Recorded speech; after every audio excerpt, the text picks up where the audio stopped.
올 독감 시즌 현재까지 최소 280만 명이 감염된 것으로 집계됩니다. 10여 년 만에 최악의 독감 시즌이라는 우려의 목소리가 나옵니다. 공화당이 중간선거 연방 하원선거에서 현재까지 과반인 218석에 한 석이 부족한 217석을 확보했습니다. 인플레이션이 완화되고 있다는 걸 시사하는 지표가 또 나왔습니다. 지난해 같은 달 대비 10월 생산자 물가지수 상승률은 4개월 연속 둔화세를 이어갔습니다. 뉴욕시 최저임금이 물가를 반영하지 못하면서 소비자들의 구매력은 2017년 시절로 후퇴했다는 지적이 잇따르고 있습니다. 연방항소법원이 바이든 대통령의 학자금 대출 탕감 프로그램에 전국적인 무기한 중단 조치 판결을 내렸습니다. 이상은 이 시각 주요 뉴스입니다. 시청자 여러분 안녕하십니까? KBN 뉴스입니다.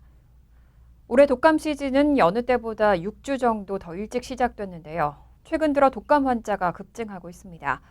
올 시즌 현재까지만 최소 280만 명이 감염된 것으로 집계되는데 10여 년 만에 최악의 독감 시즌이라는 우려의 목소리가 나옵니다. 이한마음 기자가 보도합니다. 질병통제예방센터에 따르면 올 시즌 현재까지 미 전역에서는 최소 280만 명이 독감에 걸렸고 2만 3천 명이 입원했습니다. 사망자는 1,300명에 달합니다. 통상 독감 유행은 10월에서 이듬해 5월까지 이어지고 12월에서 1월 사이 정점을 찍지만 올해는 이보다 약 6주 일찍 감염자가 발생하기 시작했습니다. 특히 이달 첫째 주에는 한 주 만에 6,400명 이상이 독감으로 입원했습니다. 이런 수치는 미 인구 10만 명 중 5명에 해당하는 것으로 2010년 이후 독감 시즌 초반 기록으로는 가장 높은 입원율입니다. CDC는 엘라베마주를 비롯해 조지아주, 사우스캐롤라이나주 등 동남부 지역과 버지니아주, 워싱턴 DC에서 독감이 가장 높게 보고되고 있고 뉴저지주와 뉴욕주, 텍사스주 등에서도 독감 바이러스 활동이 활발하다고 밝혔습니다.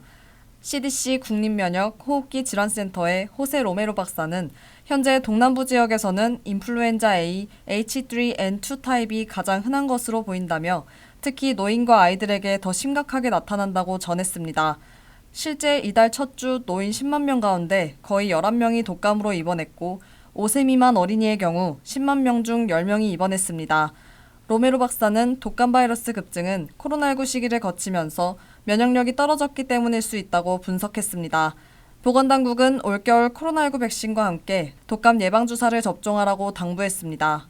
KBN 뉴스 이한마음입니다. 현재까지 공화당은 중간선거 연방 하원선거에서 과반인 218석에 한 석이 부족한 217석을 확보했습니다. 민주당은 현재까지 204석을 얻었기 때문에 공화당의 하원 장악이 거의 확실한 상황입니다.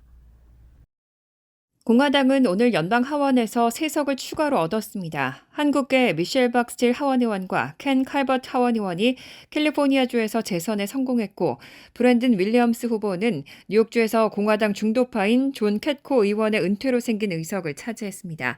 그 결과 공화당은 217석을 확보한 겁니다. 하원을 누가 장악할지는 이르면 내일 오전에 결정될 것으로 보인다고 뉴욕타임즈는 전했습니다. 하원 선거에서 아직 결과가 확정되지 않은 선거구는 14곳으로 대부분 캘리포니아 지역입니다. 민주당이 하원에서 다수당이 되기 위해서는 14석을 모두 가져가야 하는데 공화당은 이 중 4곳에서 앞서 있는 상황입니다. 한편 상원에서는 민주당이 50석을 확보해 과반을 유지할 수 있게 됐습니다. 공화당은 현재까지 49석을 얻었고 나머지 한 석은 조지아주에서 다음 달 6일 결선 투표를 실시해 승자를 결정합니다. 이렇게 공화당이 박빙의 차이로 하원 다수당이 될 것으로 예상되면서 이제는 하원 수장이 누가 될지 그리고 그 선출 절차에 관심이 주목되고 있습니다. 공화당의 하원의장 후보로는 현재 원내대표인 케빈 메카시가 가장 유력한 상황입니다. NBC는 이번 중간선거에서 공화당이 최종적으로는 219석으로 216석의 민주당을 누르고 다수당 지위를 아슬아슬하게 탈환할 것으로 예측하고 있습니다. 이런 가운데 권력 서열 3위인 하원의장이 누가 될지에도 관심이 쏠리고 있습니다. 지금으로선 공화당 원내대표인 케빈 메카시가 가장 유력합니다. 공화당 하원의 최고직위이기 때문에 공화당이 하원 다수당이 되면 그 수장이 되는 게 당연하게 보일 수도 있지만 의회는 각 당에서 하원의장 후보를 경선으로 선출한 뒤 양당의 두 후보를 놓고 본회의 투표에서 하원의장을 최종 선출합니다. 메카시 역시 당내 후보 확정 과정을 거쳐야 한다는 뜻입니다. 게다가 현재 메카시 원내대표는 당내의 친트럼프 극우 성향의 강경파 의원 모임인 프리덤 코커스의 견제를 받고 있다는 걸림돌도 있습니다. 공화당과 민주당 후보가 맞붙은 하원의장 투표는 내년 1월 새로운 의회가 개회하면 곧바로 열리고 과반인 218표의 득표가 필요합니다. 한편 민주당의 하원의장 후보 경선은 30일에 치러집니다.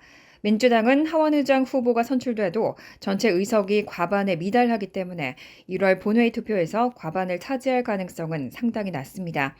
따라서 공화당에게 하원의장 자리를 내주면 민주당의 하원의장 후보는 당 원내대표로 확정됩니다.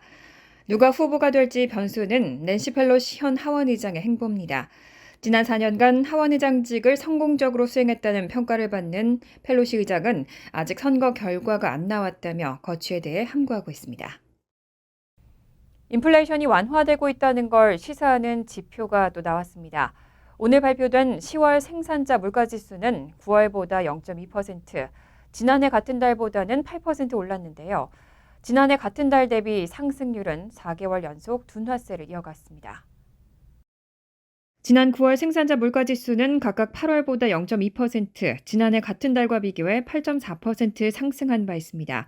10월 생산자 물가지수의 전년 같은 달 대비 상승률은 4개월 연속 둔화세를 이어갔고 2010년 집계 시작 이후 최고치였던 지난 3월의 11.7%보다 크게 하락한 수치입니다.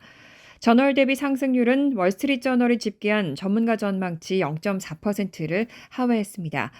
에너지와 식료품 등을 제외한 근원 생산자 물가지수는 전월보다 0.2%, 전년 동월보다 5.4% 각각 오른 것으로 조사됐습니다. 지난 9월 근원 생산자 물가지수가 전월보다 0.3%, 지난해 같은 달 대비 5.6% 상승한 것에 비하면 낮아진 수치입니다. 도매 물가인 생산자 물가지수는 통상 인플레이션의 선행지표로 여겨집니다. 월스트리트저널은 이런 생산자 물가지수의 완화가 2021년 초 이후 물가 급등을 견인했던 공급 문제가 다소 개선됐다는 걸 시사한다고 전했습니다. 최근 10월 소비자 물가지수 CPI도 시장 전망치 7.9%를 하회한 7.7% 상승했고 이번 생산자 물가지수 지표까지 완화된 것으로 나타나면서 일각에서 나오는 인플레이션 정점론이 더 부각될 것으로 예상되고 있습니다. 또 연방준비제도 일각에서 나오고 있는 금리 인상 속도 조절론에도 더 힘이 실릴 것으로 전망되고 있습니다. 연준 내에선 12월 정례회의에서 금리 인상폭을 0.5%포인트로 낮추는 빅스텝 가능성이 거론되고 있습니다. 실리콘밸리 기업들이 지난주에만 2만 명의 직원을 해고했습니다. 트위터, 메타, 리프트 등 기업들이 모두 줄줄이 감원에 나섰는데요. 이런 감원 칼바람이 지속될 것으로 전망되면서 실리콘밸리 빅테크 기업들의 전성시대가 저물고 있다는 진단도 나옵니다. 지한샘 기자가 보도합니다.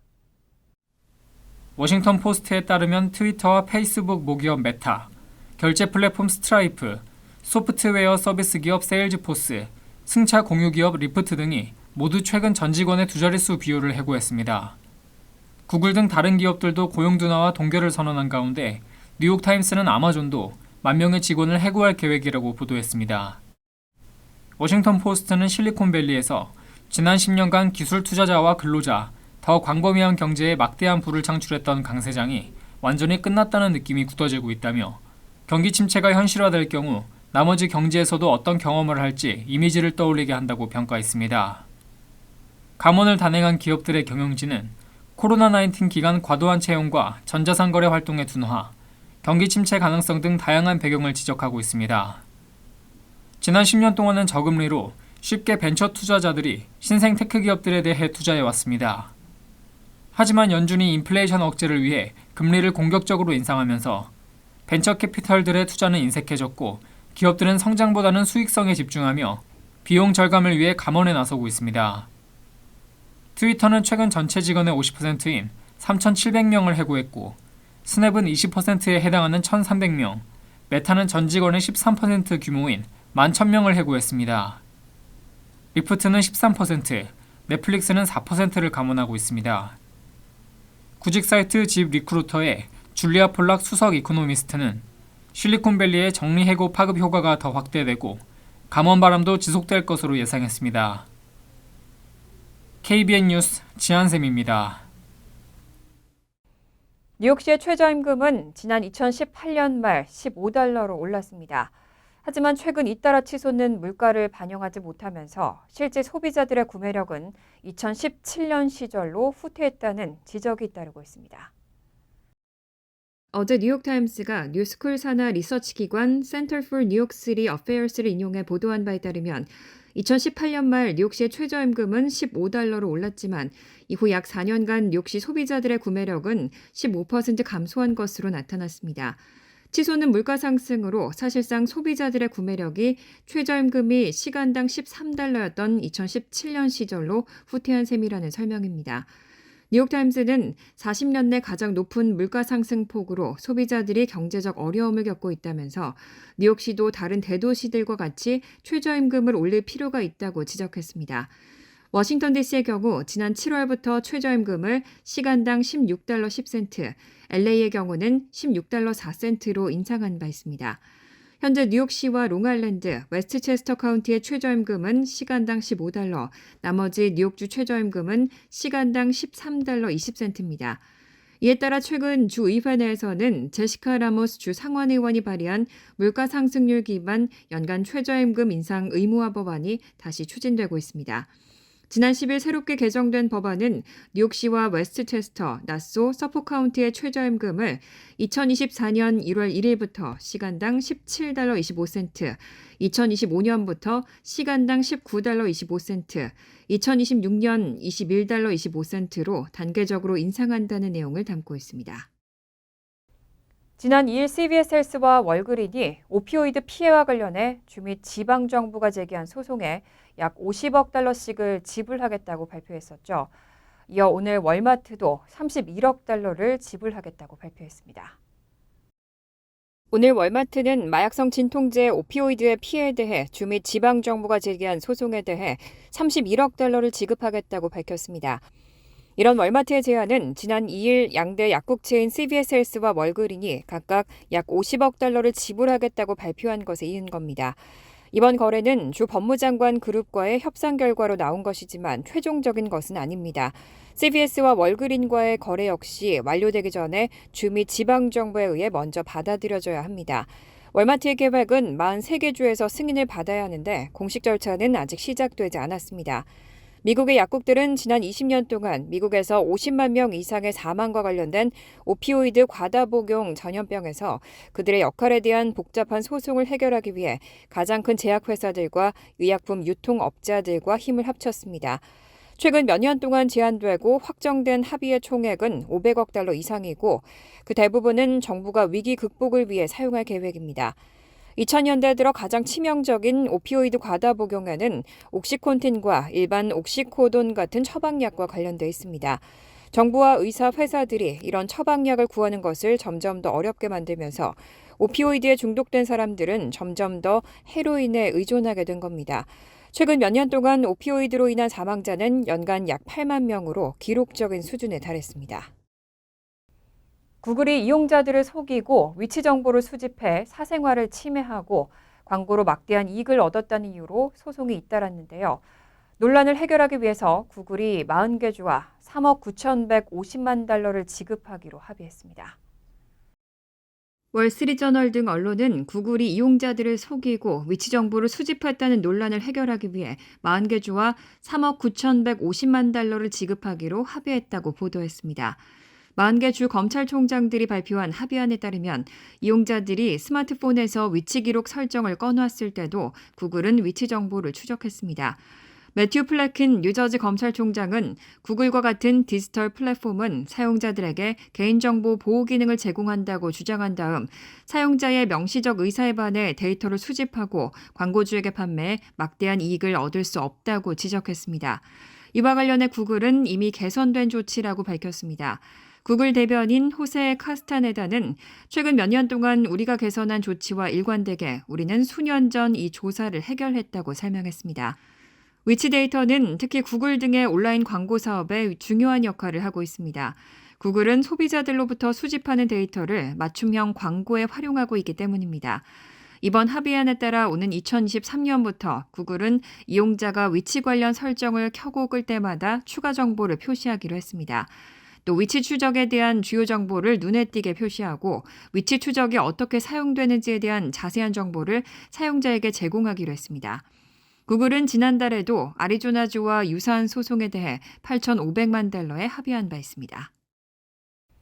바이든 대통령의 핵심 정책에 제동이 걸렸습니다. 어제 연방항소법원은 바이든 대통령의 학자금 대출 탕감 프로그램에 전국적인 무기한 중단 조치 판결을 내렸습니다.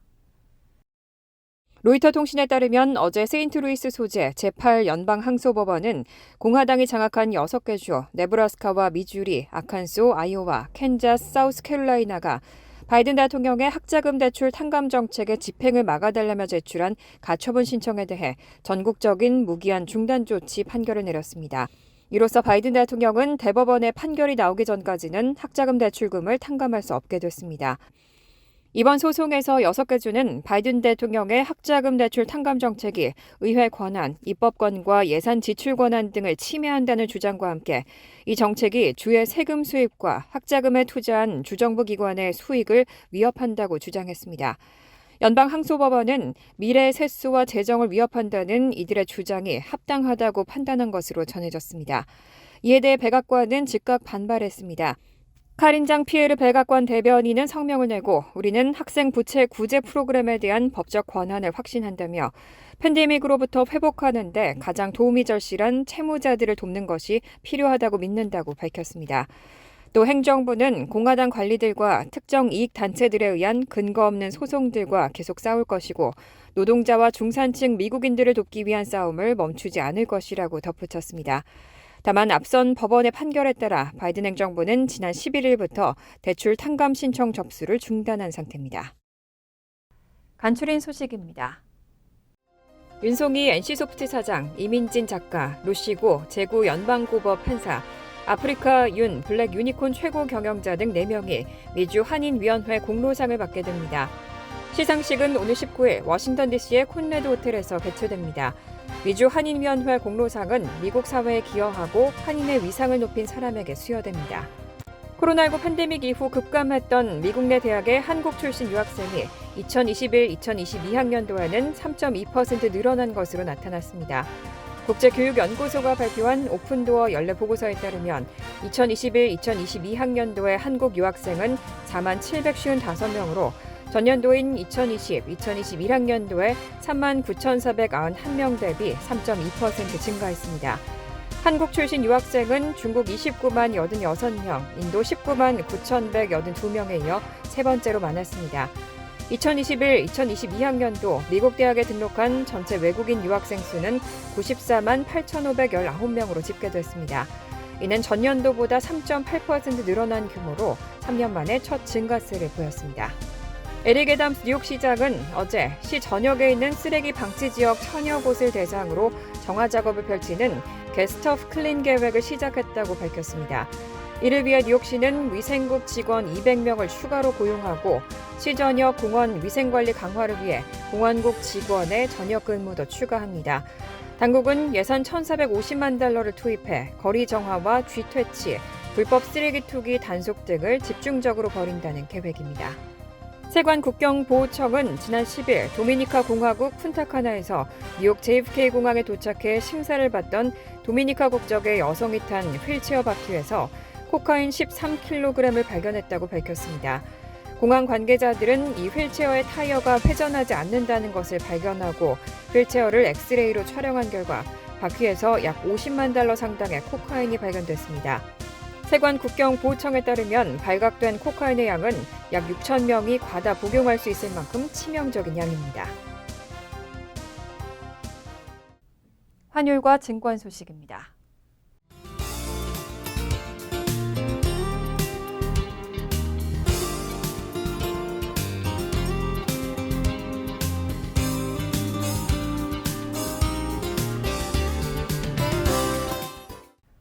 이어서 날씨입니다. 수요일은 오전 한때 비가 내린 뒤 개겠습니다. 낮 최고 기온은 49도, 섭씨 9도, 밤 최저 기온은 33도, 섭씨 1도로 예상됩니다. 목요일은 대체로 화창하겠습니다. 금요일 역시 화창하겠습니다. 이상으로 KBN 뉴스를 마칩니다. KBN과 함께 즐거운 저녁 되시기 바랍니다.